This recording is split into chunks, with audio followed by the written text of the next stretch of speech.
All right, welcome back to the Onebar and Lupagus show. I'm Onebar with Lupagus on this fine Thursday morning. PFF putting their top 3 players for each team out there. We're going to see who they put for the Vikings, and we're going to give our own top 3 while Lupagus is he's going to give me a seizure or something with that light flickering. A little light show for your Thursday morning. Hell yeah. Top 3 players on each team. Interesting subject. We thought it'd be fun to drop ours. And if you guys want to drop like to this video, maybe a comment, and also more importantly, hit that subscribe button. That would be very much appreciated. Hit that sub. We're getting we've gotten some good subs over the last couple of days, so thank you for those. Join us live tonight, 5:20 Central Standard Time for Vikings Horned Up. Let's do it. So Lupagus, first, he doesn't know who the PFF. Who do you think the PFF picked for their top 3 Vikings? I'm gonna say they picked Justin Jefferson, Christian Darrisaw, and then like Harrison Smith. You got the first 2 right. It was Justin Jefferson, Darrisaw, and T.J. Hawkinson. So I don't know who your top 3 are.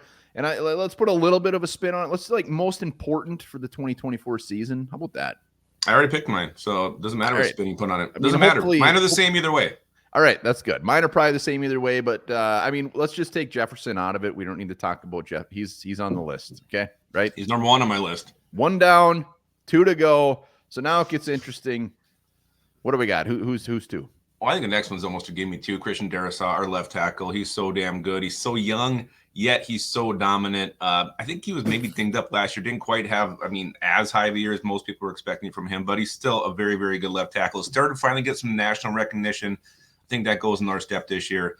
Healthy season for him. I expect him to be, just considered one of the top left tackles in the NFL. Yeah, he's not very good. He's elite. The man is an elite left tackle. And just remember the wheeling and dealing we did to still get him when we traded back. It was a thing of beauty. And it was ridiculous that he was there.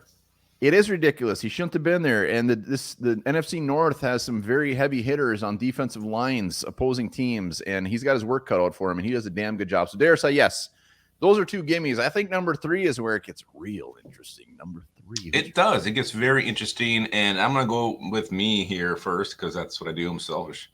But I'm going to go Josh Metellus, our versatile defender. All right. Again, we just called him defense last year, but how many games last year was he the best player on the field for this Minnesota Vikings team, making huge plays? Look at the stats: 116 total tackles, 7 tackles for a loss, fumble recovery, 5 pass breakups, 4 forced fumbles. The dude is a machine. 2.5 sacks as well. Also had interception.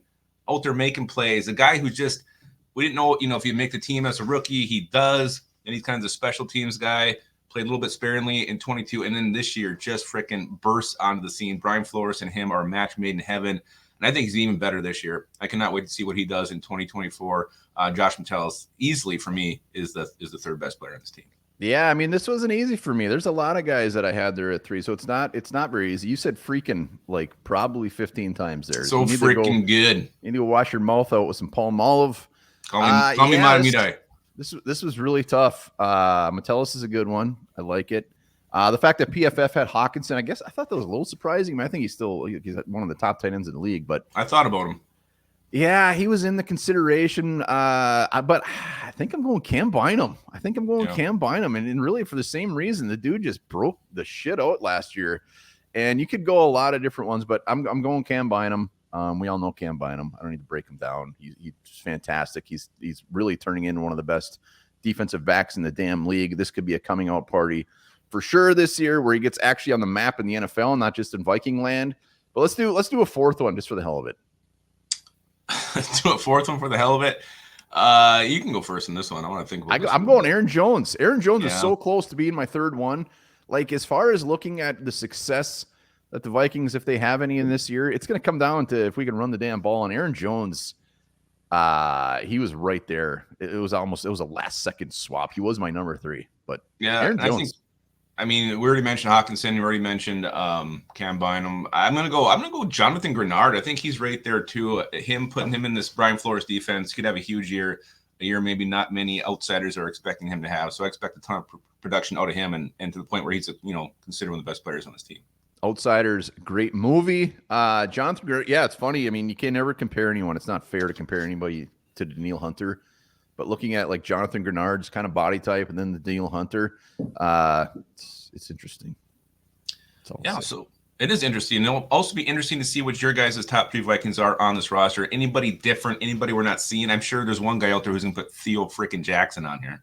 Brian O'Neill, T.J. Yeah. Hawkinson, even Horrible Harry on the defensive line. There's a lot of options out there. Jordan Put Addison. them down there. Join us live tonight. It's 5:20. And guys, remember this: a moment technically means 90 seconds. Really?